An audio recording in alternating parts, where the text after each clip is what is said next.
Hello, and welcome to B&H. It's good to be here. So I basically have an hour and a half. What I'm going to do today is I'm going to probably be in your way a little bit because I do like to move around. You good with that? I'm going to try to do a 2-hour wedding program in an hour and a half.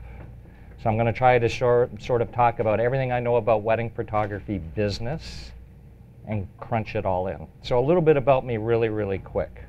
I'm a trendsetter, because I wore a powder blue tux when I got married with ruffles. Dumb and Dumber tried to bring it back. Don't be laughing back there. Dumb and Dumber tried to bring it back.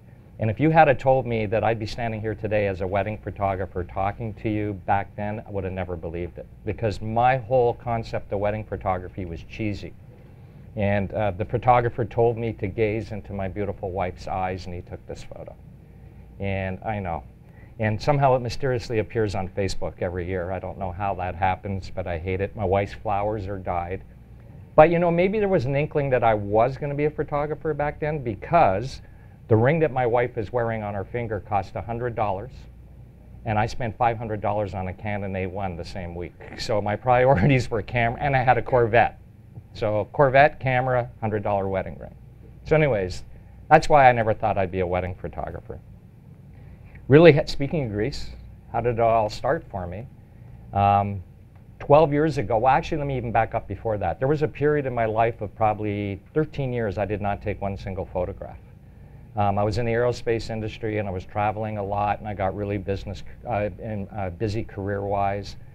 And my wife actually documented my kids growing up because I was too busy to take pictures. And about 13, 14 years ago, I was on a business trip in Washington, D.C. I had an hour to kill, and I came across a camera store. And I walked out an hour later with a Nikon N70 film camera, a flash, and a lens. And I sat in a hotel room the whole night trying to figure out what this TTL meant, because that's how long I'd been out of the industry. I have a little bit of an addictive personality, so a year later I had a Nikon F100, I had a Hasselblad, I had a Leica M6, I had every camera known to man, and I would travel a lot. And I was in Greece, and I took this photograph on an X-Pan, which is a panoramic film camera, and we had to go back and do it 2 nights in a row because I messed it up the first night. And then my wife kept telling me, this is a pretty good image, and we have a little local camera club, and I entered it in our competition. And they only gave it a 76. So I was really depressed. I'm like, I suck. And my wife kept saying, no, enter it in National Geographic. I'm like, don't be crazy. But anyway, she convinced me to, and out of 14,000 entries, this was in the top 10. I won a free camera, I got published, and I still go back and speak at that other little local group, and I always start with this picture and remind them that they suck at judging, basically. So anyways. So I'm all in. Landscape photography. We talked yesterday about travel photography. That's one of my passions. Again, never thought I'd be a wedding photographer. I live in LA, but I'm from Canada, and my nephew called me and he goes, Uncle William, I have no money. Would you come and shoot my wedding? So I bought this book by Canby Cantrell and Skip Cohen. It's still available. I sped read it. Is that a word, sped? I sped read it, and I went up to Canada and shot this wedding. And I'm like, wow, this is fun. Maybe when I retire, I'll be a wedding photographer. Well, 12 years ago, I was president of this company, and the boss would only show up every couple of months, and he would throw these, I don't know what word to use, poop grenades, I guess. And he threw one on a Friday, and I quit on the spot. And Monday morning, I was a wedding photographer. No clients, didn't have a clue what I was doing, but what I did was I took everything I knew about business and aerospace business and applied it to my wedding business. So anyways, today, I shot 35 weddings last year. This year I'll probably do 20. I'm slowing down a little bit. I'm trying to do some other type of photography. I shot all weddings last year on speaking of GH5s, 2 GH5s. This year I'm using 1 GH5 and a G9 camera. And I really like the small cameras, and we'll talk about that a little bit today. So today, this is what I want to cover. We're going to talk about business, marketing, some trends that are out there that maybe apply to still photography and maybe even video. We're going to talk a little bit about workflow. Jeff is going to talk later on today, and I think his whole presentation is on workflow. We're going to talk about some of the gear and then a tiny bit about motivation. And since we only have an hour and a half, what I'm going to try to do, if you have a question, maybe raise your arm. I'll try to answer it, and if not, we'll do a Q&A at the end. So let's talk a little bit about business and marketing. So who here believes that photography is their passion? Okay. So I think that's a mistake. You already could see that coming, couldn't you? People were like raising their hand. So to me, there's a lot of starving artists in this world. We talk about a city that we like going to, Austin. And the great thing about Austin is you can walk around and you can go to any club and get a $1 Budweiser and hear the greatest music playing. There are amazing musicians. But you know what? What are they? They're starving artists. Photography is the same. There's a lot of photographers out there today. There's a lot of great photographers. So I believe that photography has got to be your business. You really need to change your mindset and put business first. There are a lot of mediocre, who here has looked at maybe other websites and go, how come that person's getting all the business? And they suck. Like, I'm way better than them, right? I think we all do that a little bit. It's probably because they're better at marketing and business than you are. So I challenge everybody in the wedding industry to think business first, photography second. You got to be a decent photographer, but business. So we're going to talk about that. So down here I have like what's in your wallet. You got to have money in your wallet. Also want to talk, I'll quickly sort of go off track very quickly here. I thought that camera was a GX85. There's a trend out there these days called pre-wedding photography. Has anybody heard of that? Probably you could do it with video too. So everybody knows when I got married, engagement sessions didn't exist. Today they do exist, both still photography and people are even doing video. Over in Asia, they started this trend. There's a lot of money in China these days, and they started a thing called pre-wedding photography. So what that is, they will actually get dressed up in their wedding dress and suit, and they will travel to exotic places around the world. They'll go to Venice, they'll go to Prague, they'll go to Paris, and they'll take pictures 6 months before their wedding. So this couple was actually from LA. He's an LAPD officer, and we went to Venice, and we shot. And these pictures I took on, there's not one here, but it's really close in size. Can you hold up your camera for a second? It's really close to that. I took a GX85, this tiny little camera, 3 lenses. I took one strobe light, 600-watt strobe light, and I'd have my wife stand there. I call that a human light stand, because it's easy to control where you want to place it. And we walked around Venice for a day. And it was freezing. It was like 36 degrees. And this poor young gal was like in sleeveless with this stall. And I was in a parka with gloves. But that's what we did. So pre-wedding. Okay, I'm going to get this boring stuff out of the way. If you want to be in business and you want to have a real business, you need to do 3 things. A, you need to have insurance. And then there's 3 types of insurance you need to have. The first type is you want insurance for your gear in case it gets stolen. The most important type of insurance you want to have is liability insurance. As a matter of fact, a lot of venues, if you want to work in this business, won't let you work in their venue if you don't have an insurance certificate and add them to your certificate. Because if somebody trips over your tripod or your camera bag, they're not only going to sue you, they're going to sue the venue. So they want to be covered. There's a third type of insurance I briefly mentioned yesterday. It's called inland marine insurance. And what that is for, it's more for the shipping industry, hence the marine term.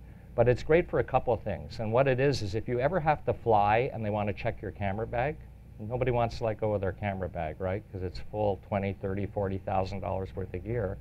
But sometimes you're flying on a small airplane, they make you check it. If it disappears, you're covered with inland marine insurance. Or if you do destination weddings and you're out of the country and you're in Mexico and you want to go out at night and leave your bag or gear in your hotel room and it disappears, you're covered again. So inland marine is really important. Last 2 things I'm not going to spend a lot of time on, but you need to do accounting. I hate accounting, so I have a bookkeeper. And then the last thing is you really got to know the tax situation. I'm in California, sales tax, income tax, when to file. Because if you don't, it can get pretty nasty a couple of months down the road. Enough on the boring stuff. A couple of other things that I think are really relevant. This, in 2018, there's a great book called The 4-Hour Workweek. I don't know if anybody's heard of it. It's an awesome book. It talks about scalable businesses. Unfortunately, that does not apply to the photography business because you physically have to be there to take the photos. But there's a lot of great things. You could edit remotely. This is a real remote type of world these days. So I think it's a great read. Virtual assistants. My son has a business. He has a virtual assistant. halfway around the world. He's never met her. I think he pays her $8 an hour, and she answers all his emails for him. And then the last thing is we're going to talk about automated studio management. This is a real awesome thing. I use a company called 17 Hats. There's other ones out there. This is like having an assistant. I pay a monthly subscription, but it has my calendar, it has my contact, it has a really cool thing. This pointer doesn't work on the TV, but it tracks your leads as they come in. You can set up workflow for your leads. So you could say, if I get a lead, immediately send them an email that they've contacted me. The next day, it automatically sends an email sending them pricing information. A week later, it sends a follow-up email.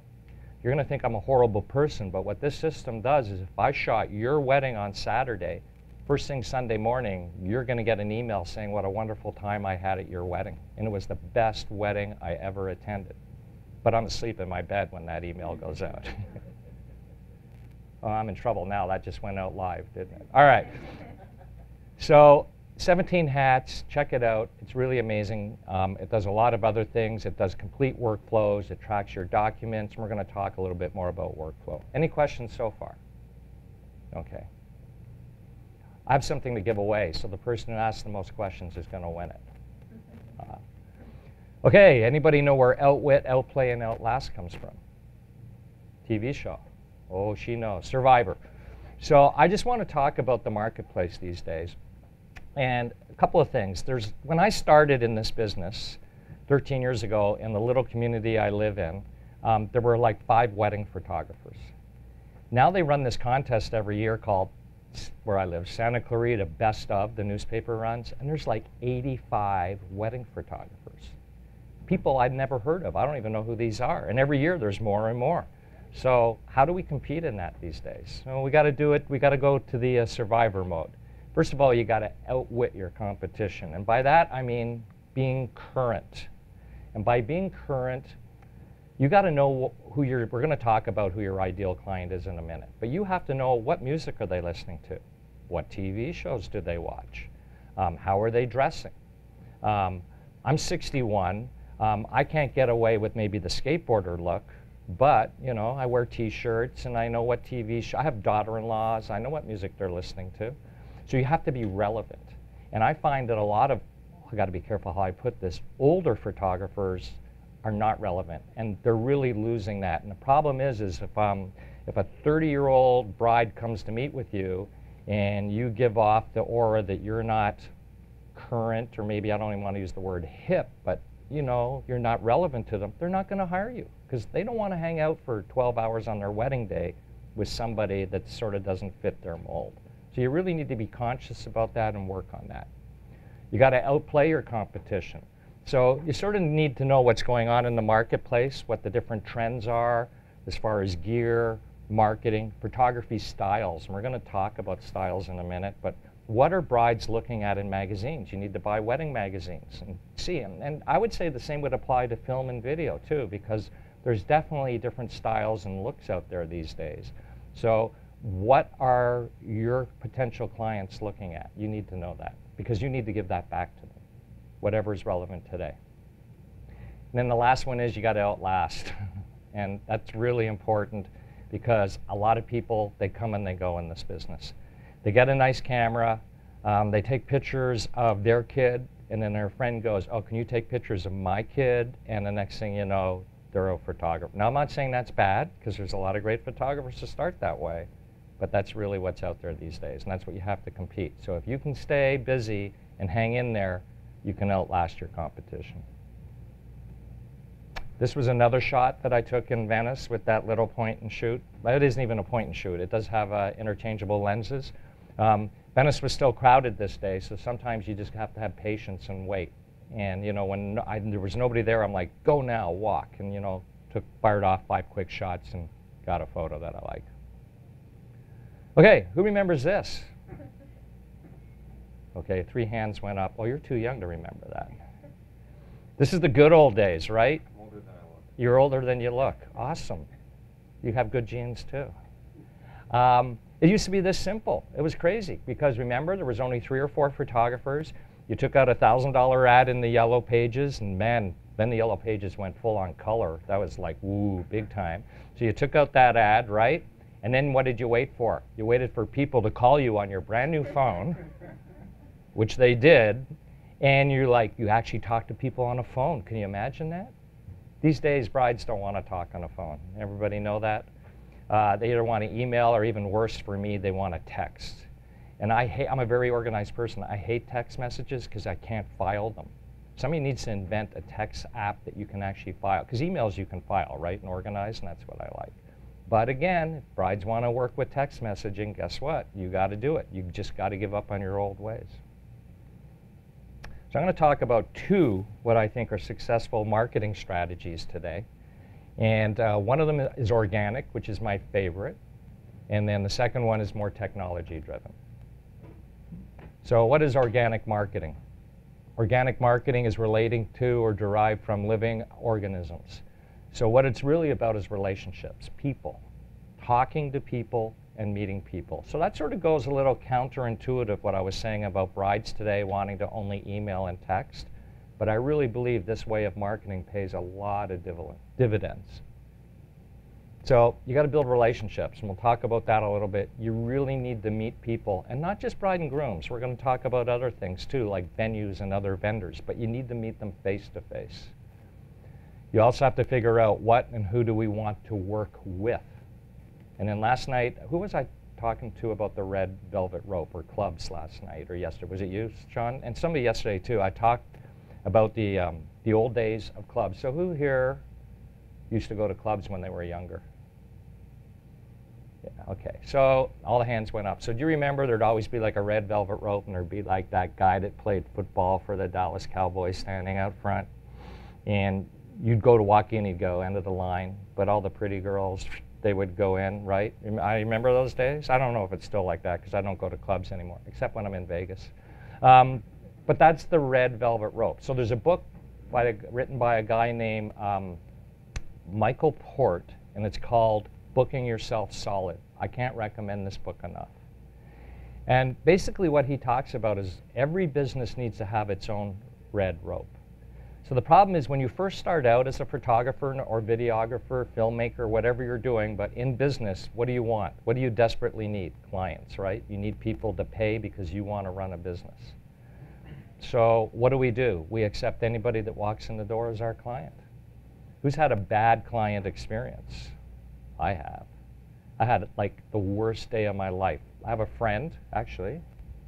I'll even call him out. This is his picture. And he asked me to photograph a wedding with him. And these people had new money.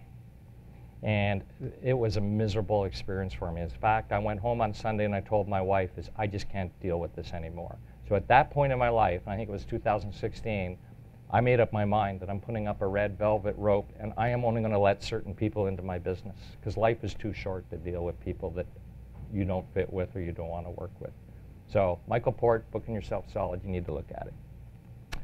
So the question is, who do you want to work with? You don't want to work with everybody, so you really need to think about this. So you're in New York, I'm in LA, there's a few wealthy people in those 2 cities, so you can choose to work with wealthy people.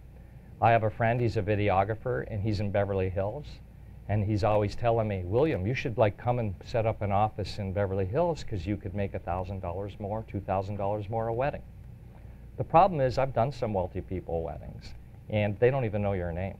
Most times they don't even hire you. It's their wedding planner that hires you.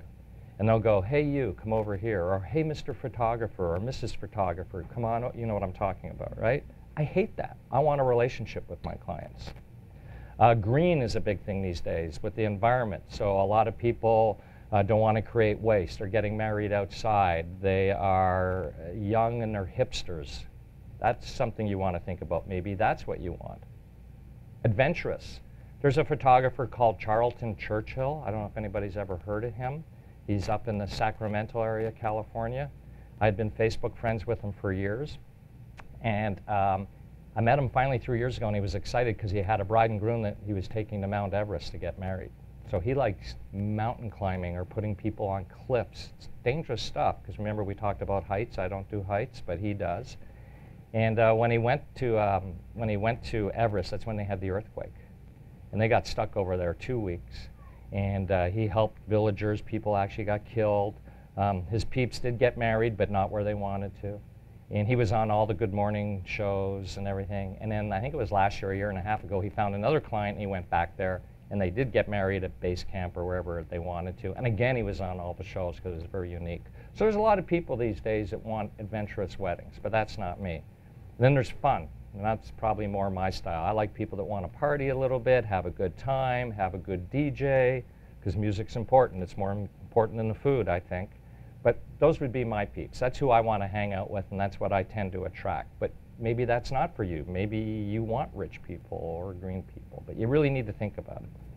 Then you got to find out where those peeps go, where they shop, what hotels they hang out, whatever, and that's where you got to put your marketing dollars, venues, etc.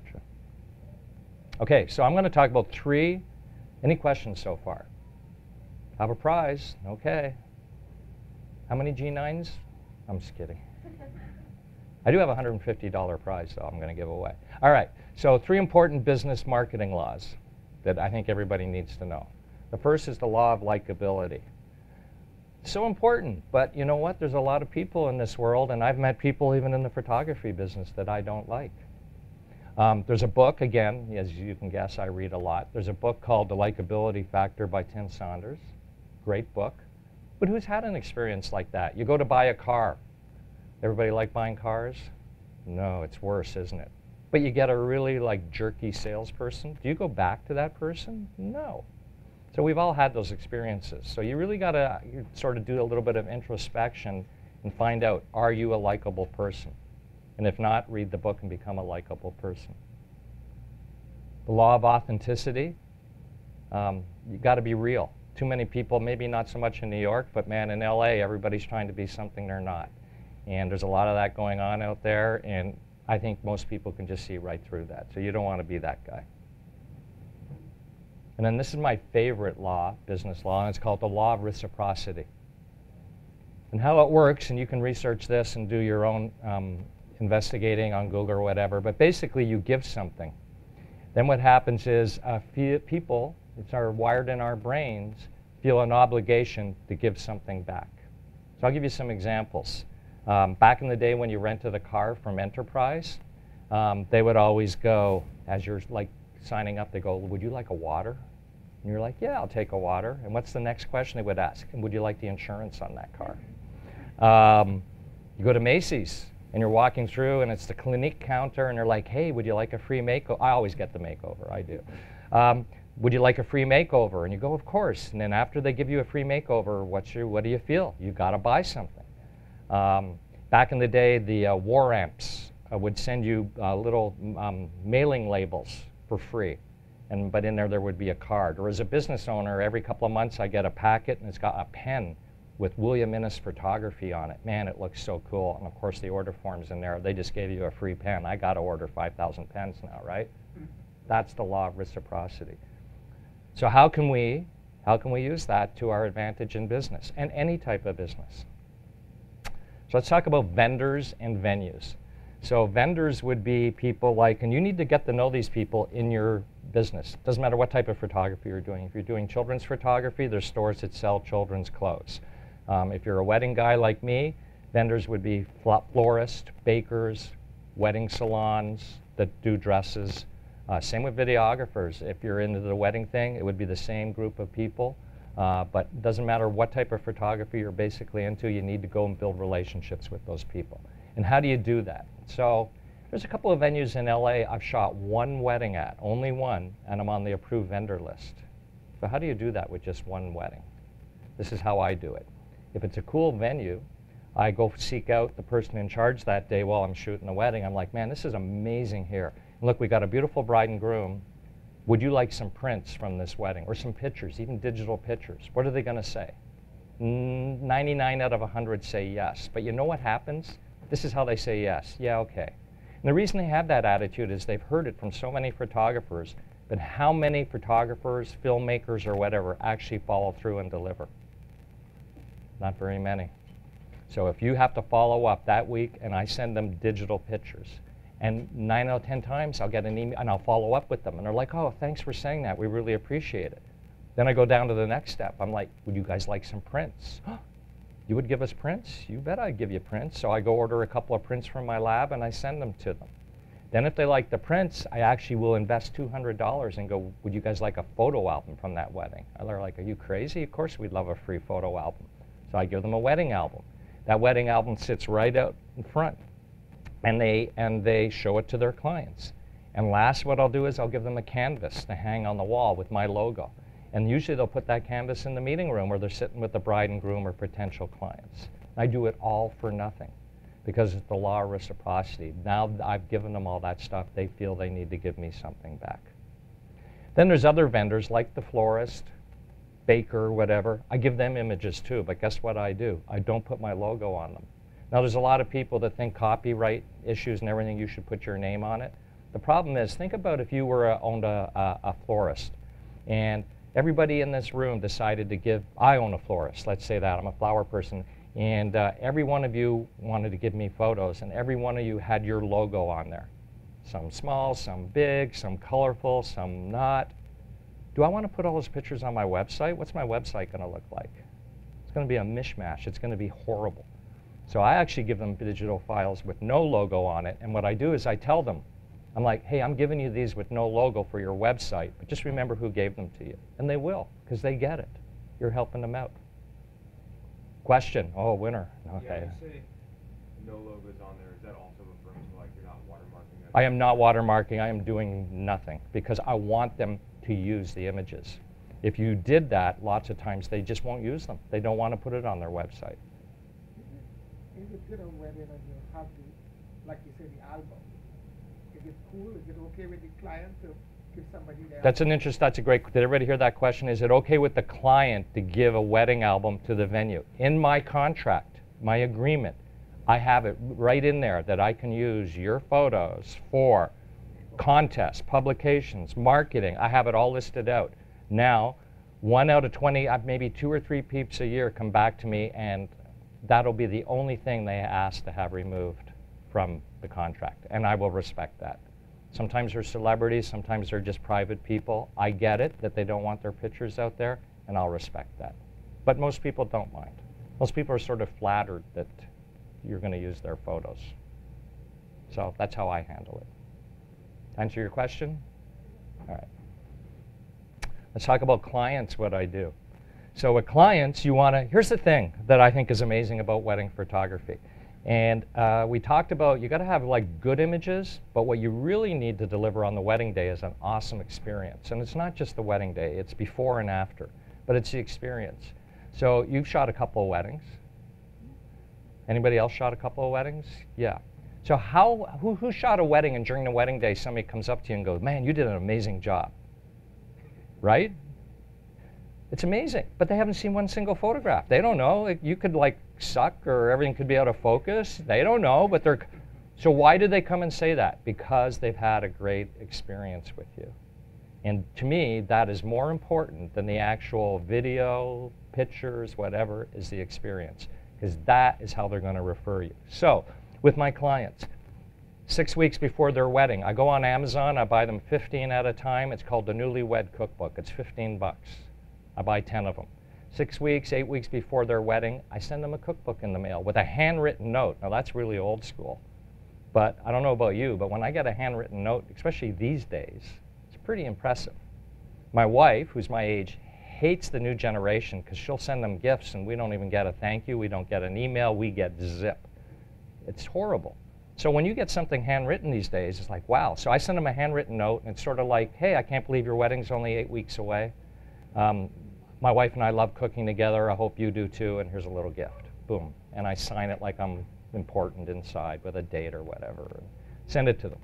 2 weeks before, a week before, I send them a Starbucks card, $10 Starbucks card with a handwritten note again. I'm like, hey, your wedding's next week. You guys are probably on wedding overload. Why don't you go out on a coffee date on me? And oh, by the way, no wedding talk.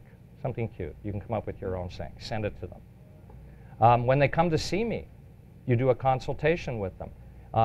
You can't just send them a PDF and they leave your wherever you meet them. In a studio, at a coffee shop, in a hotel lobbies are great too, because sometimes you can order a glass of wine and sit down with them and have a really good environment in a hotel lobby. But my clients leave with a 24-page brochure. And it's got my pricing in it. It talks about the first look, which we can talk about a little bit later. It talks about albums again, so that's pre-selling, putting albums in their mind. So they actually leave with something. These cost me about $5 each, big deal. And they're made by, it was HP Mag, and it's now owned by Blurb. And I order like 20 at a time. The template, I invent nothing. I'm a very lazy person, for those of you that know me. This is a template I bought online, and it basically says, insert company name here. So you put your name in there. Make sure you do that. And the verbiage in here is probably 90% the way it came, and you drop your own photographs in here. It's that simple.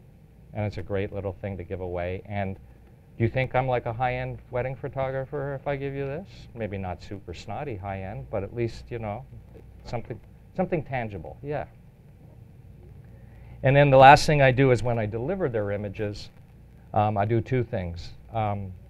They go out, they're on a crystal drive, which has my logo on it. This is a large presentation box, and they don't know they're getting it. There's a place, you can't see it, I should take a picture of the inside, but there's a place inside for the crystal drive. And then there's another little pocket where I actually will put 20 4x6 prints in there. It's like a gift, a surprise. I pick them, I choose them, I get them printed. Cost me 20 bucks, not even, 25 cents a print, maybe $13 to get them printed at a lab. And I put them in there because A, I want them to think they're getting a gift. Number two, I want them to start touching prints. The power of print. We want to sell prints. We want to sell albums. For video, you'd have to come up with something to give them, but come up with something. Think about it, what you could do to give them and get them thinking that they want more. Extraordinary customer service. I love shopping at Nordstrom's. Why do I love shopping at Nordstrom's? Any takers? Because they make me feel special. You know, I recognize you from somewhere. Oh, really? I do, we've met. Nordstrom's I love because when they'll package up or put it in a bag, and what do? They walk around the counter and they hand it to you. Just that little extra bit. I know I'm paying more. I know I could go somewhere and get it for like 5 or 10 bucks less. But at the same time, they're making me feel special. So you want to make sure that your clients feel special. So client referrals, just one sec, client referrals are my #1 source of business. I'd say between clients and vendors, I'll put that in together, 95% of my business comes from that. On the drive that you say that you take client, can they print from that? Yeah, they can print from that. So here's another, that's a great question. I've been all over the map on this. So I don't know about video, but photographers have fought with this. Do you give them the high-res images? Do you just give them, I have a digital package. And that's a good question, so I'm going to diverse here for a minute. So do you give them the digital images? So a lot of photographers back in the day went, no, you don't give them the digital images. You give them maybe low-res images because you want them to buy the prints, because that's how it used to be. So I did that for a while. Then I gave them medium-size images that they could do 8x10s. Finally what I did, and I was charging for the high-res images. Finally what I did was you know what, I'm charging 800 bucks or 500 or whatever you want to charge for the high-res images. I just added it to my pricing and I was done. So I charge more, but they get the digital files. It just makes my life so much easier. I don't have to think. It's easy for workflow. It's easy for headaches with clients. But then what I do, I have 4 packages in my pricing. And the top 3 include a wedding album. The bottom one is digital only. So what I do, I want to sell albums. I want to make more money. Actually, I may be ahead of myself in my presentation. But what I do for people, I understand it's expensive getting married these days. My whole wedding, including that $100 ring, cost less than $2,000 38 years ago. People are paying 3 times more than my whole wedding cost just for photography. Getting married is super expensive these days. So I get it. So again, I want to be relevant and be able to relate. I'm like, you know, I understand it's really expensive, and you think you're going to do your own wedding album, right? That's what clients think. Oh, I'm going to have all these 1,000 pictures. I'm going to go online. Guess what? Life happens. I tell them this exactly like I'm telling you. I know that's what you want to do, but I'm going to guess that life's going to happen. You're going to get married, you're going to have kids, your career's going to take off, you want to travel. The album's not going to happen. So what I'll do is I will give you an opportunity to purchase an album at the discounted package price if you order it within 12 months of your wedding. So instead of a $2,000 album, it's a $1,500 album. And I put that right in their contract. And then the secret is to follow up. If you follow up like, hey, it's been 6 months, how you guys doing? Just don't forget that I offered you that wedding album for $1,500. 2 out of 3 come back and order an album. Because at that point, they're like, oh, this is never going to happen. They're not going to do it themselves, and they know they want a wedding album. And a great line I told somebody yesterday, and I'm stealing this, and I can't remember where I got it from. A great thing about wedding albums, you tell clients this, wedding albums are technology their grandparents can use. Right? Yeah. My mother calls my iPad the thing. She has no idea what I do with it. So you got to sell albums. I don't know if you're going to touch on this later, but since you were talking about it, I'm just curious, how strict or flexible are you with your pricing that you present to your clients? Excellent. There's always room for negotiation. So the best thing with pricing is to add something versus subtracting something. So people will come and go, oh, man, we're on a bit of a budget. So I always try to like, hey, you know what? How about if I throw in a free engagement session? The other thing I do, and I don't tell them I'm going to do this, I've got to be careful, maybe my clients are watching online now, but even if they don't hire a second photographer, I'll still bring a junior second photographer with me. Even my assistant, who's 22, he's pretty amazing. He can shoot like 4 different camera brands. He's so talented, he could have one in each hand at 2 different camera brands and still shoot. I have to constantly remind him his job is to assist me in carrying my gear and not shoot. But, you know, and then he's missing in action somewhere, and he's, you know, but he's a really great assistant, and he's actually a really good shooter. So now he's at the point where at even smaller weddings, I'll just hire him to be my second shooter. But are you comfortable enough if you have 2 engagements that you send him on one? No. No, so that's another great question. Some people have back in the day, there were studios, and the studio owners weren't even photographers. They would just have photographers working for them, and they would send them out to shoot, and there's still people that do that. Or there's photographers that have associate photographers, and they send them out. I did it once. It was nerve-wracking, and I do have another one coming up this year that I sort of got double booked. It wasn't my fault, and I've hired another photographer who I really trust to go out and do it for me. But that is not I'm like more boutique. I just want to do it all myself, keep it small, keep it tiny. But there are people that send. So no, I'm not that confident to send him out yet. Yet, I'll get in the car with him, and I'm like, so how was your week last week? He goes, William, I shot my own wedding last week. So he's already like 22, and he's becoming a competitor. I may have to take him out one day, I don't know. Okay, so that's organic marketing. Any questions on that, how to build relationships? But to me, that's where one other thing. We were talking earlier before we started. It'll lead to other business. So if you develop really good relationships with your wedding clients, guess what? Those wedding clients, maybe they own businesses or they work somewhere that's looking for photography. So by giving them a great experience, you're going to get, 10% of my business these days is commercial photography. And a lot of it's come from my wedding business. So by building good relationships with people, you can easily expand your business. Okay, continuing on marketing. I got 45 minutes. I got to really roll. Digital marketing is the second way. The problem with digital marketing is, number 2 here, there is no red rope. So people come to you. There's a couple of ways to do digital marketing. Social media. You can pay for ads on Instagram or Facebook. If you do, you should have a landing page to take people to, not just send them to your website, because if you do that, you're wasting your money. But the problem is there's no red rope. So what happens is people contact you, you send them an email, you don't know who they are, and they hire you right away, like online. Ooh, that's scary. Like, who are they? So sometimes I've done a couple of weddings like that, and I show up and the people are great, and I'm like, oh man, I am so lucky. So this is not my favorite way, and only 5% of my business comes from this way. But there are people that I know that I would say 90% of their business comes from this. But they have no control who they're shooting for. William, Yes? edit bullet point 3. Pick only a few? Pick A only. Pick A only. Oh, I got to edit that. I'm Canadian though, eh? Eh? No, that's how we speak up there. Haven't lived there for a while, but eh? Yeah. But only pick a few, eh?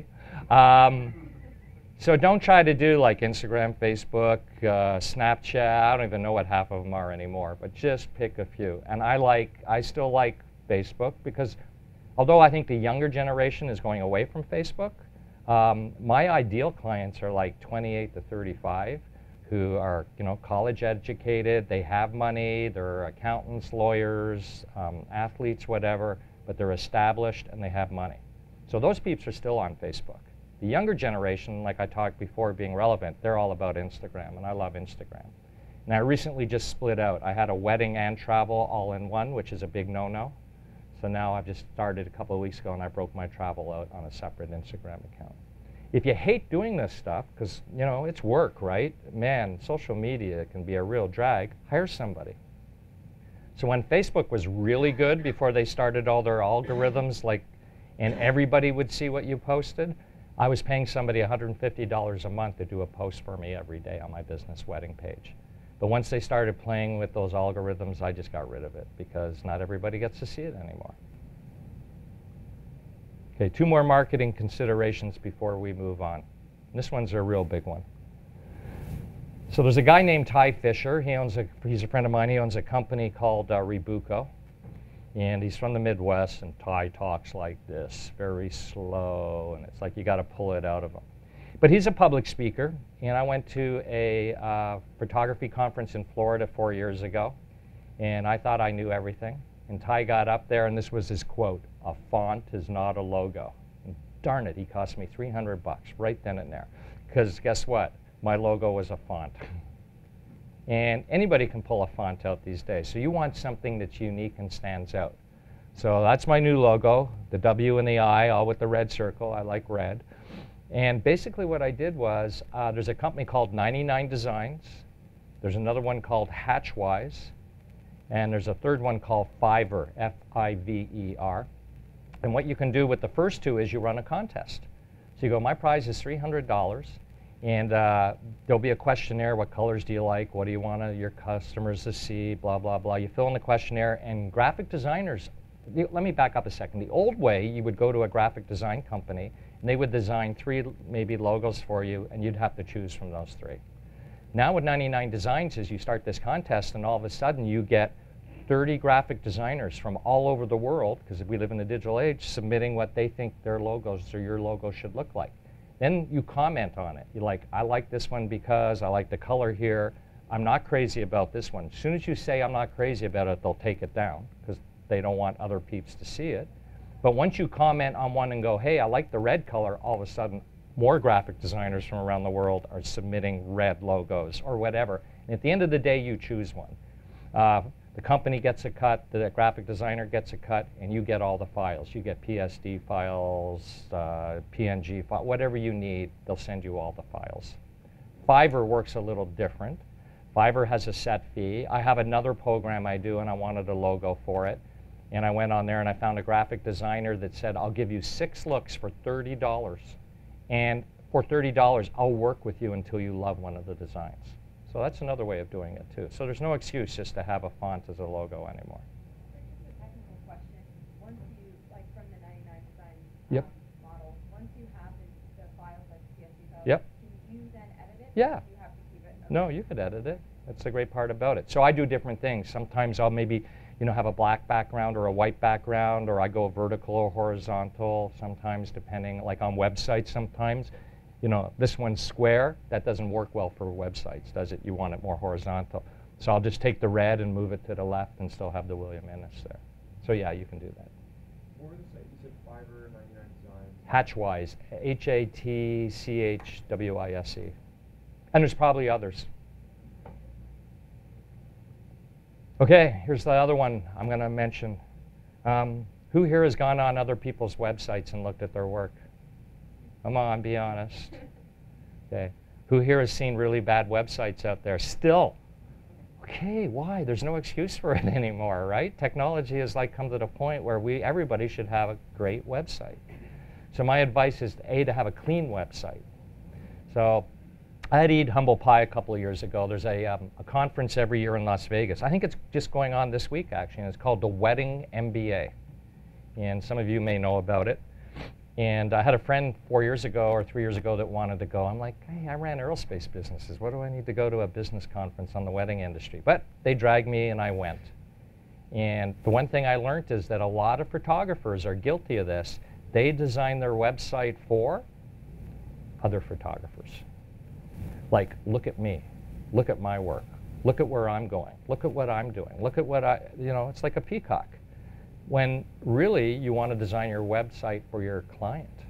So what does a bride want? And I took that home from the Wedding MBA and I came back and got rid of my website and got a new one. They want to know pricing information. Now, that's a question I get asked all the time. Should you put all your pricing on your website? My answer to that is maybe not your complete price list, but what you want to put is starting at, comma, and then you can also add most clients typically spend and give a range. So that's right away you're pre-qualifying them. So they don't think they're paying $500 for a wedding photographer and they're going to eat up all your time in a meeting. But have a simple, clean website and only show your best images. You don't have to show a lot. That's the thing I see. People will put galleries upon galleries upon galleries, or it'll be one wedding and they'll show like 70 images from that one wedding. People get bored. They tune out. I don't know what the stat is, but you've got like 10 seconds when your website first pops up, and if they like it, they're going to stick around. If they don't, they're gone to the next one. WordPress, and then there's a photo. I'm trying to think of the company. Photo, it'll come to me. It's a plugin for WordPress. And then on top of that, there were people that sort of offered tweaking of the photo company that does the WordPress websites for wedding photographers, and I bought a template. But all in, I was like maybe $200. Done. Easy to edit. Questions on marketing? Okay, only show your best images. Quality versus quantity. Okay, let's look at a couple of trends. I think this is a great one. I don't know if you've noticed, but I have been using some models like we're going to come to another one in a second, but print is back. Who knows that? I love it. People are starting to get back into prints. And I love that line I used before. Wedding albums are technology your grandparents can use. So this is my parents, and this probably would have been, I don't know, 75, maybe even longer years ago. And I guaranteed the photographer took one shot. Now I'm a wedding photographer and cake cutting. Between me and my second photographer, I probably come home with 50 shots, right? Because the cake's always in a crappy place, you don't have time to light it, it's chaos. But back in those days, I guarantee this would stay. I love the salt and pepper there too. But you know, all my parents' album wedding pictures are lit beautifully. It amazes me back in the day how awesome photography was. And the photographer probably had 2 rolls of film to document the whole day. So a diamond is forever. I'm going to go back to this. That's De Beers, right? A diamond is forever. I'm saying a photograph is forever. Would I rather have a diamond or this picture of my parents? I'd rather have this picture of my parents. So that's why it's really important. Remember I was talking about selling an album before? There's 2 reasons for that. One, the business reason. You want to make money. We all want to make money. We all have to put food on the table. But even more importantly, I think if you think of that, getting an album in your client's hands is coming from here, that you're doing not only them, but you're doing their kids and their grandkids and even their great-grandkids a service, because they'll be able to go back and see. Because if I was to deliver your wedding images on this and they were sitting in a drawer at home, what would you do right now? Nothing. They would just stay there, or they would get lost. Even that little USB drive, people lose them all the time. I make money from that. Oh, they're archived. That'll be another $200 to get another USB drive. And I send them a letter telling them to back them up, too. That's why it's so important that we actually do prints. So there's a big movement about print. A lot of the labs, a lot of the album companies. We talked about this a little bit yesterday. It is really coming back, and I think it's up to all of us to make sure that they get prints. Or in the video world, I would say that just not a highlight reel, but actually a true film, even if it's only 5 minutes long, but not a highlight reel, something that's really put together and tells the story. So you guys can tell a story with motion. I'm actually going to show motion. I don't know, are we hooked up for sound? I don't know if we are or not, but we'll see. All right, so prints and albums are back. You owe it to your clients, and exactly what I said. You're going to make income. The other thing is you got to show it to sell it. That's another thing these days. If you can't show it, you can't sell it. So you need to have a sample album to show your clients. There's a guy, I love it. He spoke in this room a couple of years ago, Jerry Guionis. And what he does is with the album, he sits down in front of them, and he doesn't even let them touch it. He shows it to them. Like, you can't touch this. That's how important that is. And right away, the perceived value of that album goes up because of the way he handles it, instead of just going, here, have a look at it. So it's pretty cool. Okay, some more trends. Fashion changes, but style endures. That was Coco Chanel. So, do your images stand the test of time? I think this is really key. Remember my powder blue tux for use there at the beginning? That was the biggest mistake of my wedding. If I could go back now, I would wear a black tux. The problem is if you're too far out there, your photos are not going to stand the test of time. So always be thinking about that. It's okay to be artistic. It's okay to have style.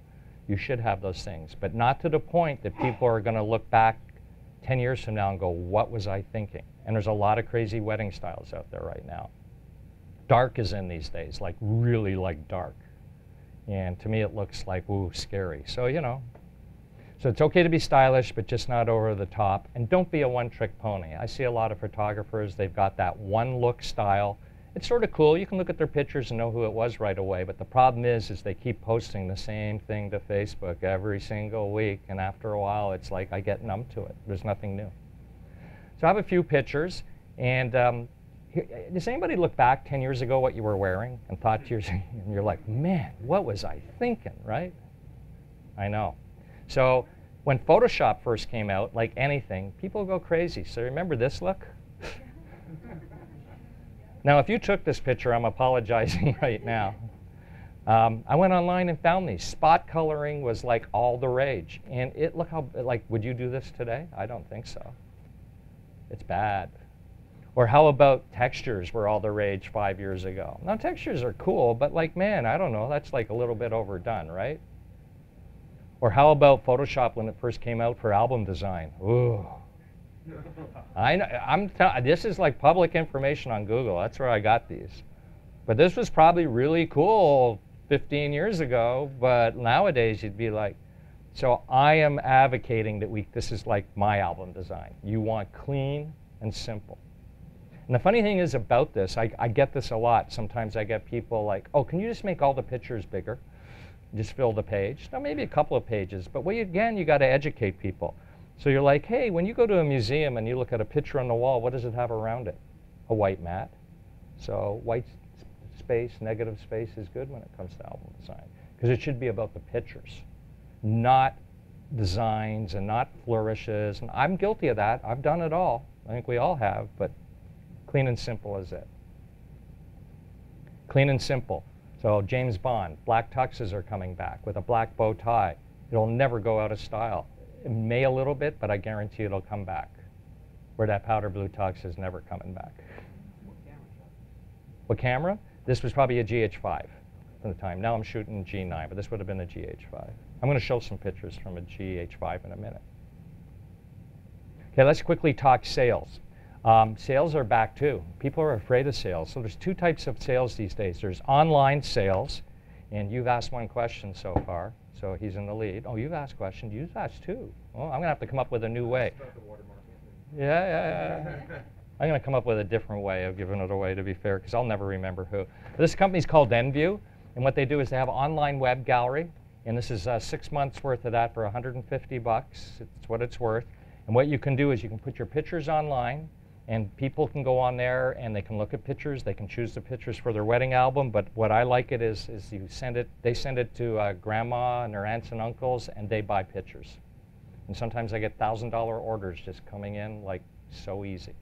But they also have an in-person sales. That's the latest buzzword: IPS, IPS, IPS. In-person sales. If you really want to make a lot of money, they do it. You can do it yourself. You can use Lightroom. I'm going to talk about Fundy Album Designer. They do it. Basically, the idea is you bring people into your studio. You don't send them pictures like I do. And you do a slideshow and you project them. and you have a special that day. If they buy this package, they get X, and you can make a lot of money doing it. So I personally don't like that because I live in LA and you guys are in New York, and it may be hard to get people to come to your studio because we were joking about that earlier. Oh, I'm in LA. Yeah, that's like a 3-hour drive to get to where I am, and I'm in LA too, right? So people don't want to do that. I'm more about getting the money all up front in a package and being done with it. But I know, I used to share a studio with a guy, and I would listen to him do this, and sometimes he would walk back in with a $4,000 check, like looking at me, giving me this look. And then other times he'd spend 2 hours with them, and he'd come kicking his garbage can because they laughed, saying, oh, we're going to think about it. You know what that means. They're gone. So there's pros and cons, but it is a big thing these days, in-person sales. This is what EnView looks like. You can create client galleries, mobile apps. You can actually set it up, since they're owned by H&H Color Lab. You can actually sell product through it if you want, albums, prints, etc. So this is what it looks like. When I send it to my clients, this would be the opening page. Lindsay and Scott, their wedding. They click on View Photos. This is what we started with, the Getting Ready pictures. This is what they look at. They can choose them as a favorite. If they click on it, it pops up with the pricing information, what a 8x10 costs, etc., and they can order prints. Okay. We're going to move on to workflow and post-production, and I know Jeff is going to do a whole presentation on that, so I won't do too much on it, but I will talk about it a little bit. So the pursuit of perfection, I think that's Lexus, actually, is their commercial. And I also like humor. Yesterday with the peeps were with me, I said I like shooting signs. When we did the thing, I'm always looking for signs and humor in my work. So let's talk about that. Perfection will cost you. Who has done this? Oh, man, this image is awesome. I am going to spend 3 hours on one photograph in Lightroom or in Photoshop, right? You're working, you're working, you're working. How much money have you made doing 3 hours on an image? Or filmmakers, you're like editing. No, I don't like this cut. Oh, I don't like this transition. I'm going to start over again. It's horrible. So I was that guy. I was like spending hours and hours on images. I realized very quickly I'm not making any money. What can I do? So what I did was, back in the day on my computer desktop, I found an electronic chess clock. And I set it for 4 minutes. And every time I started editing an image, I would click that button. And my game I would play with myself was, I can keep editing till that buzzer goes. Oop, got to drop my, use a Wacom tablet. I got to drop the stylus. I'm done, and move on to the next image. I can probably edit any photo in Photoshop now in 2 minutes if I have to. And I don't even edit that many in Photoshop anymore. Most of them are Lightroom. And I don't even do that myself. We're going to talk about that in a minute. So perfection will cost you. I think it was Jerry again who coined the phrase that great is good enough. So your images need to be great, but you will never get to perfection. And then the last thing we're going to talk about is the color. I call it the color TV test. Whether you're outsourcing, which I'm going to talk about, or doing your own color correction in Lightroom. Who's done this before? You're editing Lightroom, color, color, color. You get halfway through and you're like, oh man, that's too red. Oh, you go right back to the beginning and start over again. And that's another hour or two. It's horrible. Well, most clients, unless you're Coca-Cola and they want their can to be Coke red and it's got to be spot on, if you're within 95% of what good color should be, most people aren't even going to notice the difference. And my analogy is, if you go to Best Buy to buy a TV, what does that wall of TVs look like? Are they all the same? Never. They're like red, they're dark, they're light, they're pink, they're green. There's always like a slight tint. But if that was the only TV you were looking at, it would probably look great. But when you start comparing it, so clients never come back and go, unless you're really bad at color correction, they never come back and go, oh, you know, your magenta's off like 2% or something. I never get that. So again, great is good enough. Don't over-process. That's another thing I see people doing that's really bad with your images. We get this technology, and I think it really started when Photoshop first came out. I think it's toned down a little bit, but I hate seeing plastic skin, and there's a lot of it out there. There's a program called Portraiture. It's $150. There's other ones out there, Portrait Pro. I think they're up to version 18, but that's slow. And your photos need to seem real. So there should be like texture on the skin, not plastic. But this is still using Portrait Pro, Portraiture. It's a quick Photoshop if you want to work on skin. But I have another thing coming up for skin too.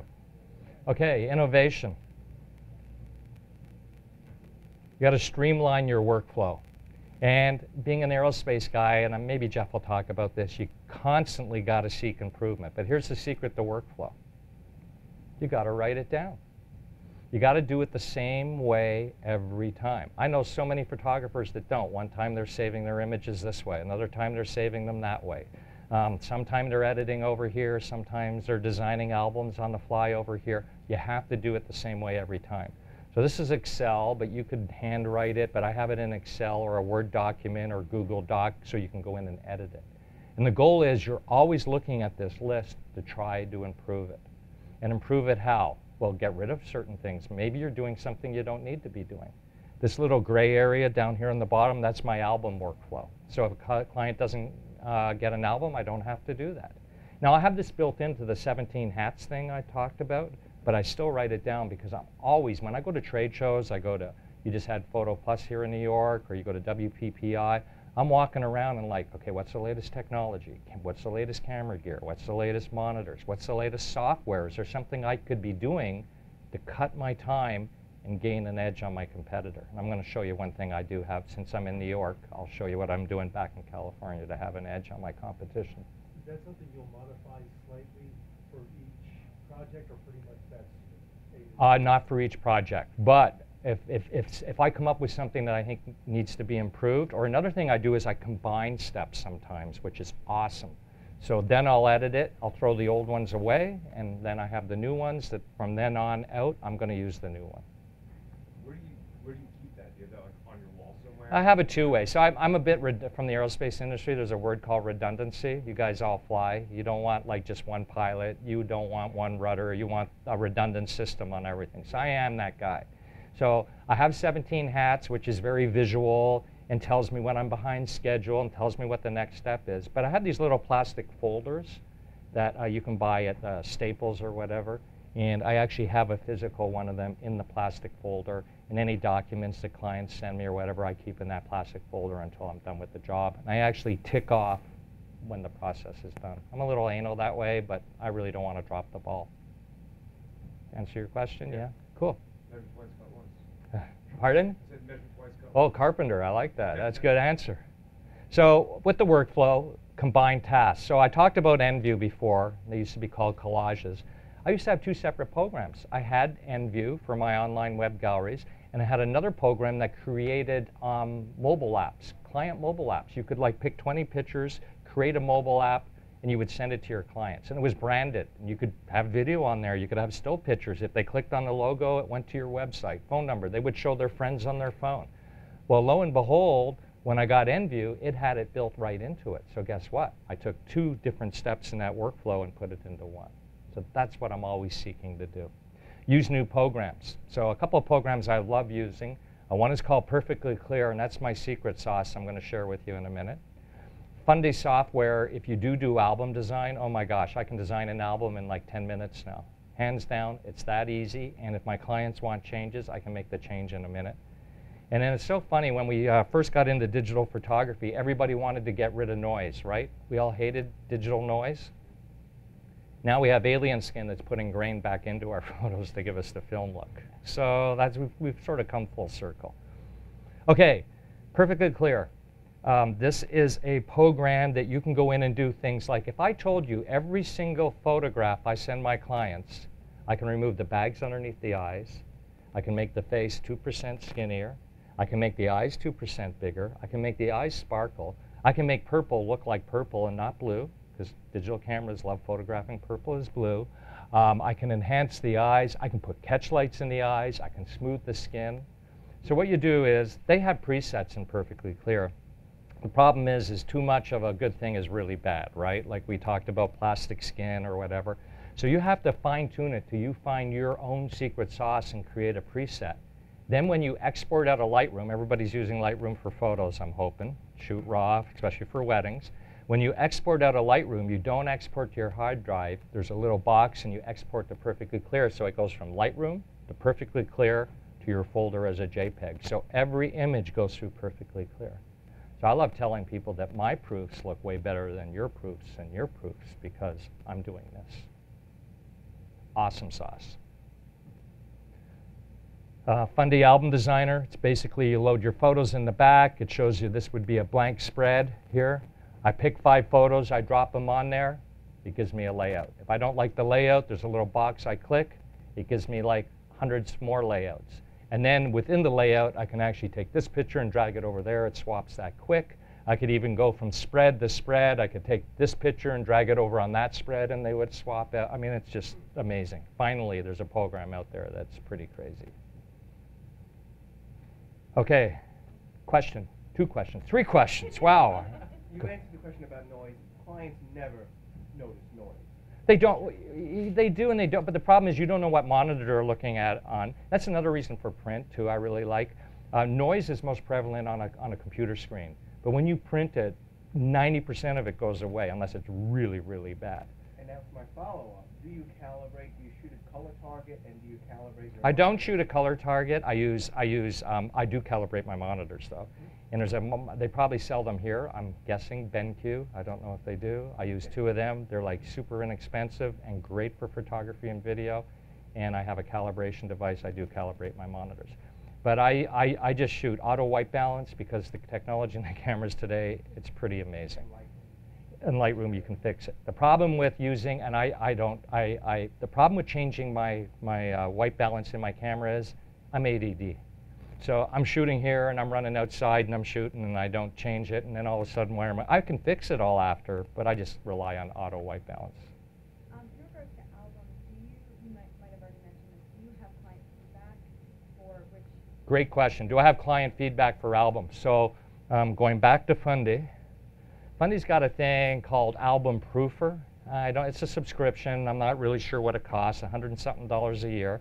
But what you do is you drop this into Album Proofer and you send your clients a link, and then they can go through the album and actually flip pages, and they can tag, I can't get up here, but they could tag this image is this one is number 1, this one is number 2, and they can put comments like, could you switch number 1 and 2? Or could you delete this one and replace it with? And it's all done online, so you don't even have to have a meeting. It's great. And then it's really easy to go back in Fundy and make the changes. Yeah, so I had a question about you talking about consolidating processes. Yes. So you can combine steps. Given that it seems like you run this business pretty independently, like where do you find, I guess, the inspiration to say, like, there's got to be a better way to do this? Like, is it between the networking events that you do you like carve out time to like look into better ways to do things? That's a great question. So the answer is I visit stores like this and wander around. And I spent money here yesterday. See, I'm bad. I'm a shopaholic. I have more shoes and more bags than my wife. Guilty.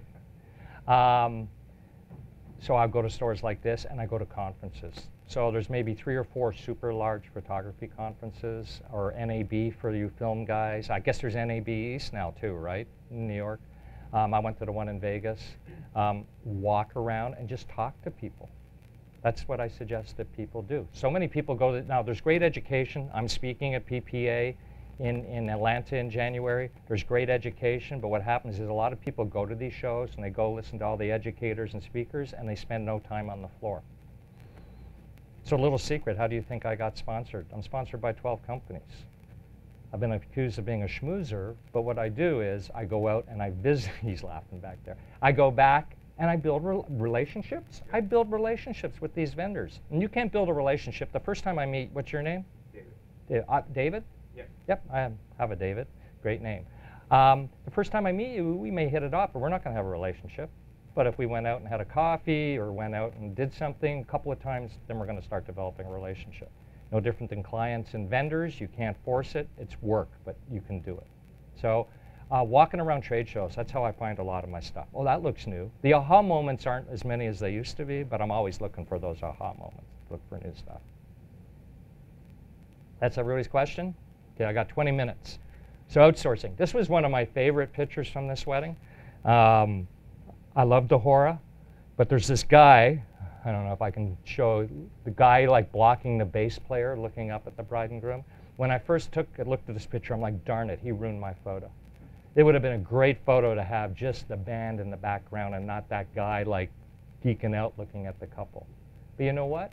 That guy is the best man, and he is so happy for his best friend getting married.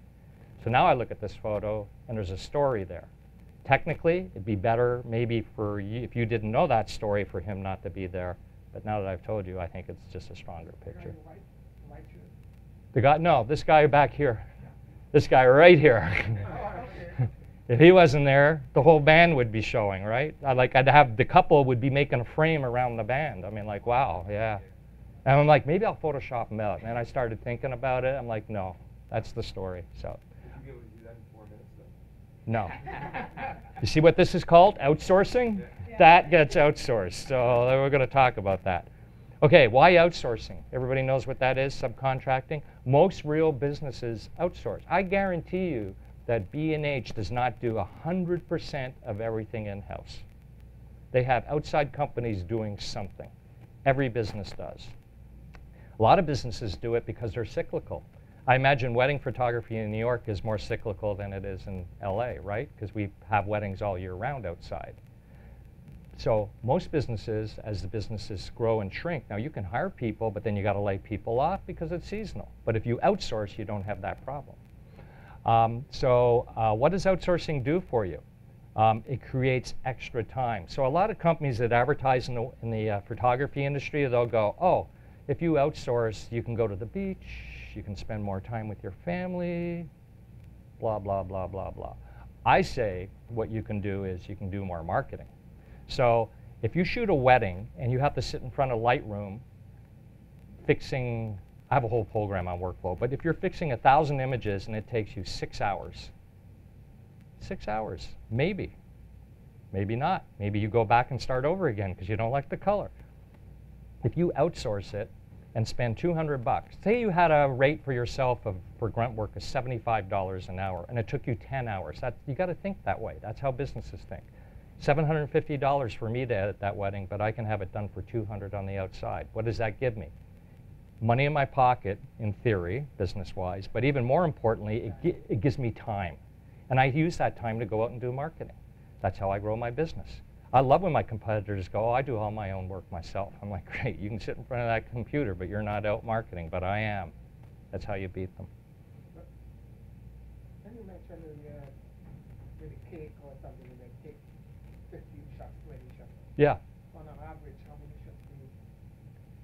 How many shots do I take? So at a normal wedding between myself and my second photographer, I come home with anywhere from 4,500 to 5,000 images. Hey, there's peeps up in Canada called Two Man, they come home with 20,000. 20. But, I'm ruthless, and I teach that in my workflow program. There's a program called Photo Mechanic, costs $150. It does a lot of different things, but the one thing it does is it can open raw files faster than anything. If you put 5,000 files in Lightroom and then want to try sorting in Lightroom, you're wasting your time because it's trying to create previews. It is slower than molasses. But Photo Mechanic, super fast. The next key, next, and those raw files are popping up. And the one key I edit in. In other words, I choose what I want to keep, not what I'm going to throw out. So by editing in, I'm choosing to keep maybe 1,000 images. So every time I get one I like, I hit the one key. You want to know how ruthless I am? Let's say family photos, because, you know, eyes closed, whatever. 10 pictures, click, click. I take 5, boom, boom, boom. I'll refocus the camera, because I've learned the hard way. Take another 5. I get back, I have 10 family images. The very first one I see where all the eyes are open and everybody has good expression, that's number 1. I don't even look at the rest. Could there be one a little bit better? Maybe. Is a client ever going to know? No. Are they going to like the one I chose for them? Yes. That's how I do it. So I can literally sit in front of a TV watching football or whatever with my laptop and Photo Mechanic, and I can go from 5,000 images to 1,000 in an hour. That's how quick I am. Then I take those 1,000 and put them into Lightroom. But that's how I do it. And raw every time? Pardon? Raw every time? Raw, for weddings, 100% raw. I shoot, I'm so anal, I shoot RAW and JPEG, and all my cameras have 2 card slots. So I'm really coming home with 2 RAWs and 2 JPEGs. 2 card slots is really important to me for weddings. So your keeper rate's 20-25%? I'm sorry? Your keeper rate for pictures 20-25%? Yeah, maybe about 20-25% for a wedding. You should relay, or you just gotta keep it Can- a relay for the SD card? Relay, like you could, when one card fills up, No, I don't. No, that's a good question. I don't. So I write raw and JPEG to card number 1 and raw and JPEG to card number 2. So it's just duplicating. So the second card slot's really just a backup. Okay, 15 minutes, got to move. Some examples for workflow. There's a company called Photofafa. At one time I was part owner. There's other ones out there. They do color correction. I didn't want to put it on the screen, but if you're interested, come and see me. I have a code if you want to get 40% off your first order and give them a try. So I can do that. Rebuco, they do seniors, they do cutouts. So if I want to do for commercial work, sometimes I have to cut stuff out. I send it out. It's $3. Am I going to sit in Photoshop with a pen tool for $3? Are you kidding me? I just send it all out, and it comes back a week later, and it's all cut out, and it's perfect. You could outsource social media if you wanted to. I used to. We talked about that. I definitely outsource bookkeeping because I hate bookkeeping and accounting. So I get rid of that. I have a bookkeeper. I pay $100 and something a month. He has access to my QuickBooks, and he takes care of everything for me. There's a company called Upwork. It used to be called Elance. If you want anything done, that's the place to go. You could who hates writing blog? I think blogs are losing their feel lately, but who hated writing blog posts? Okay, you could go on Elance and go, I want a North American writer to write 5 wedding blog posts every month, and they'll come back and charge you $25, $5 a post. I can't even start thinking about a wedding subject for $5. If you want programming done, custom programming, if you want video editing, if you want any services like that, you can find it on Elance. It's amazing. Upwork now, they changed their name. Okay, photography and shooting. Slightly ahead of its time. Whose logo is that? Whose tagline is that? I can't believe we have 3 Panasonic people, 4 Panasonic. It was Panasonic, and I got 4 Panasonic people, so that's good. It was their tagline years ago. All right, let's talk about equipment and shooting. Explore new gear, like you said. It's not just like software, it's new gear. You really have to keep up on it these days. So when mirrorless came out and the Micro Four Thirds thing, there was a lot of noise about, oh, full frame Micro Four Thirds. And now Panasonic has announced a full frame camera. The S series is coming out. So now we're even getting it more. Like, wait a minute, it was all like Micro Four Thirds, and now you have full frame. So I'm here, and my story has not changed over the years. They're just tools. And there is not one single perfect tool out there. It does not exist. So these are the trade-offs. Micro Four Thirds, here's a G9. Here's my 70-200 lens. This is why I love this stuff, right? So I'm an old guy, and I'm rocking 2 cameras at a wedding. And back in the day, when my 70-200 weighed, I don't know what it weighed, 3 pounds and was massive, I'd come home and I would need like a massage, a spa treatment, and a hot bath for an hour. Now I come home and I feel great. So the great thing about Micro Four Thirds is size and weight, small and light. And if you're on your feet 10 hours, 11 hours, you want to think small and light. Trade-off, maybe in dark, you just don't quite get as clean images as you would with a full frame. So now the full frames are out, higher megapixels. So if you plan on making super massive images, you're going to have more megapixels. And you're going to have better low light performance. So I did an interview for Panasonic. It was online. And I just talked in anticipation of the new camera line coming out, what I was most excited about. And somebody wrote back and made a comment on that. And they're like, well, are you going to carry 2 camera systems now? My answer to that is, I always have we talked about this yesterday, I call it a no poop bag in my trunk. So I'll have a camera bag with 2 bodies or 3 bodies and lenses, but I always have a backup in the trunk of my car, because if it can go wrong, Murphy will strike. So now, what's the difference of having 2 camera systems? One in the car, maybe I get to the reception site and it's super dark, and I can pull out the full frame camera and use that. But because it's a 10-hour day, I'm going to try to use the smaller cameras as much as I can. So I'll give you some examples. People are like Micro Four Thirds cameras, smaller sensor. This is the type of work I do with it.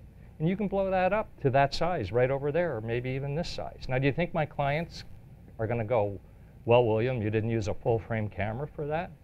No. Why? Because they're going to love the image. What was that shot? GH5. Which flash? Which flash? I probably used either Pro Photos or a Go Dots. I can't remember. Difference is the Go Dots has no wires, it's battery charged. I probably had the Pro Photos, D1s that day. Real wedding in Memphis, Tennessee, just hanging out, GH5. I love doing bridal editorials because sometimes I said weddings can get really crazy. So what I offer to do is take my bride and grooms and dress them back up, and we go out the day after their wedding. So see, her hair's different, but we had fun. This is Beale Street in Memphis. And the funny thing about this shot is I was getting it set up, and these two here are posed. They were like fixing their hair and getting ready to pose. And I'm like, it's really not about you two. But again, I love the story it tells, right? So, and then we talked yesterday for a couple of you that were here. I love travel photography, and this is Edinburgh, and this is shot on the GH5 too. So you know what? Mirrorless cameras are awesome. I get that all. I shot that at f8. I used a shutter speed. I don't know. I could find it. I could. Pardon? I'm more so asking, like, if you know, like, the focal range of the ones you were using. I could find that for you. Yeah. I have the data, but I'm just not one of these guys that always thinks that way. I'm the least technical guy you are ever going to meet when it comes to this stuff, but I always can find it. Destination weddings. So do you think these people are going to stand the test of time? You don't know. Does anybody know what Burning Man is? Oh yeah, they're burners. Can you tell? She had a faux hawk. Yeah. Amazing, though. Gold shoes. Great couple. I'm still friends with them, and I know them. But man, I don't know, like 10 years from now when they have kids. And that's a great question. So if it's an 8-hour package, sometimes if people, I tell people, look, if it's an 8-hour package, in my pricing, I'll go like an extra hour is $250. But if you go 10 minutes over because you're late cutting the cake, I'm not going to charge you $250. Then I make a joke about it. Like if it's a Persian wedding, they're going to ask me to stay till 4 in the morning. So I need an overtime rate, right? So that's my joke. You got to like, because some people, they want you there for the whole 16 hours, or Indian weddings, you know, a 3-day event, right? Yeah. So, but I tell people I'm not going to charge them if it goes over a little bit. But if you go over 2 hours, or sometimes they want you to stay, then it's right in my contract and I invoice them. So let's talk quickly. I got 3 minutes here. Destination weddings. Gear considerations. Okay, so this is sort of travel, two things, and they sort of come together, and one is you got to travel light, super light. So you got to sit and go through your gear, and you cannot bring everything with you. You cannot bring 7 lenses if you're doing a destination wedding. So you got to pick and choose, and you got to be really careful, so you want to be versatile. So maybe you're going to have one prime for portraits, maybe a 24-70 equivalent, and a 70-200, and that's what she wrote. And maybe small flashes instead of a big strobe, but wireless, right? So you want it to be very small and light. It's really key, because the other thing is at destination weddings, I go to like Cabo, and these resorts are like multi-levels, and I'm by myself. I don't even have a second photographer, and I don't have my 22-year-old assistant. So I'm the 61-year-old in a black t-shirt in 90-degree weather running up and down these stairs with a camera bag. I don't want a camera bag that weighs 500 pounds, so travel light and small. Same if you just do personal travel. So yesterday, I just got back from Greece, we were talking about, and I'm going to Thailand in 2 weeks with 2 other photographers, and I'm taking this camera, and I'm taking an LX100, which is almost the same size, a little bit different camera, but they both have fixed lenses, but this has a zoom of 24 to 360 millimeters. It's amazing. I did a documentary 2 years ago in Vietnam, which I gave Panasonic some images, and I took, this is the older model, the ZS100, this is a 200 now. I took 2 of these to Vietnam with me, and that's all I shot. And I have a travel program, and people are like, yeah, but did you get good photos? And then I showed them some of the edited photos from Vietnam. They're totally blown away. And I'm like, yeah, this is what I shot them on. And it probably does good video too. It does great. We're going to talk video really quick. Can I go over 5 minutes, or? Okay. You know, we may have to do a commercial break. I don't know. All right. So less is better. Oh, I want to talk one more thing. Backups when you travel. This is a thing. They probably sell this here called Narbox. Yeah. And the new one's coming out. Actually, they showed it at Photo Plus. I'm really hoping to have a new one to take with me. So this is an awesome device. It's a hard drive. It's got 2 card readers. It's got an SD card reader and a micro SD card reader. And you can actually put another, this one has 256 gigabytes, but the newer ones are coming up as high as 1 terabyte. And the new one's going to have a screen on it, because right now you can only see what's happening in this on your app on your phone. And you can attach another hard drive. So you could have like a 4 terabyte little hard drive you could attach to this. The great thing is what you can do is you can download your, I love this for travel. This is my travel setup now. This is what I travel with. An iPad Pro and this thing. So I shoot on these little cameras. I put the SD card in here. I download here. So now it's backed up, right? And I don't delete the SD cards while I'm traveling. So I got 2 copies now. I have one on here and one on the SD card. This has its own router built into it. So I can set up a wireless network between this device and my iPad. I have the ability to go into the Narbox app on my iPad or phone and choose my favorites. So again, I may have, travel, 500 images, and I choose 50 that I like, favorites. I then take that favorite folder and I import it into Lightroom Mobile, and that's what I work on when I travel. Lightroom Mobile and Snapseed. That's it for travel photography. So what's the best card for you? Best SD card? What's the Best SD card for you? the best SD card for me? The cheapest one I can find. With the new cameras, I'm going to have to get expensive SD cards because of the new technology. William, does it have a cloud backup option that you can go from the Narbox to a cloud backup? I don't know. That's a good question, but it might be able to do that. I don't see why it couldn't, because you can set up your own network with this. That'd be great to have third place. Yeah, but more subscription fees. How many clouds? I got too many clouds going on now. It's starting to get confusing for me, right? Dropbox and Google Drive and Box is another one that I'm going to have to start using. So less is better. Okay, video. We talked about that. All these cameras have there's some filmmakers here, so I'm not going to insult them, but every single camera has a little red button these days, right? Shoot video. Now, you don't have to be a filmmaker, because these guys know, like, to make good video, you have to have one thing. What do you need to make video? Light? Well, okay, 2 things. Light and? Maybe. What you need is motion. That's what the video guy told me. Either the camera's got to be moving, or you got to be moving, one of the two, because just taking video of nothing happening is pretty boring. So hit the red button and do it. So I'm going to show you this really quick. Hopefully we can get this to play. It just gives you an idea what you can do mixing simple little video. So I talked to my little assistant. I got to tell you this. I did this one wedding, and he took an iPhone picture of the bride and groom, and it was their favorite wedding picture from the whole thing. I told him if he does that again, he's fired. When you're shooting video, are you pulling the stills from the video? I'm not, but I'm going to talk about. I missed that. Actually, I totally missed that. So not screenshot. There's a thing now called 4K and 6K photo mode, which if you don't know about on the Panasonic cameras is phenomenal. And yeah, and the great thing about it is there's instances, I don't necessarily do it for weddings, but for kid photography, I do it. So if you have a kid jumping in a puddle and you want to get that absolute moment, you shoot it like on the G9 6K photo mode, and then you can, right in the camera, scroll back, and there's the perfect shot. You hit a button, you save it as an 18 megapixel JPEG right in the camera. Done and dusted. You can't miss. Can you do that after you download the card? Can you do that after you download the card? And the answer is yes. You can do it in Photoshop. You can even do it in Lightroom. You can do it in Premiere. You can pull stills out of video. That's not a Panasonic app, though, right? That's not a Panasonic app. But I like with the camera, I like blowing people away and doing it like right in front of them. It's pretty amazing. Okay, motivation really, go ahead. What are your main lenses that you use for weddings? Oh boy, that's another whole program. But I do, so if I was to travel and do, I would use a 70 to 200. What does that mean? Is that a micro four thirds lens? It is. It's 35 to 100, so you double it. So it's equivalent to a 70, but I'm just going to talk big camera. 70 to 200, 24 to 70. One prime, I like an 85 myself for portraiture. Maybe a 50 millimeter lens, and then a wide angle. So I have an 8 to 18. What is that math? I'm bad at math. 16 to 32. That's it. That's all I have other lenses. I roll with a lot of lenses, but that's pretty well what I need. I could do a wedding on three lenses.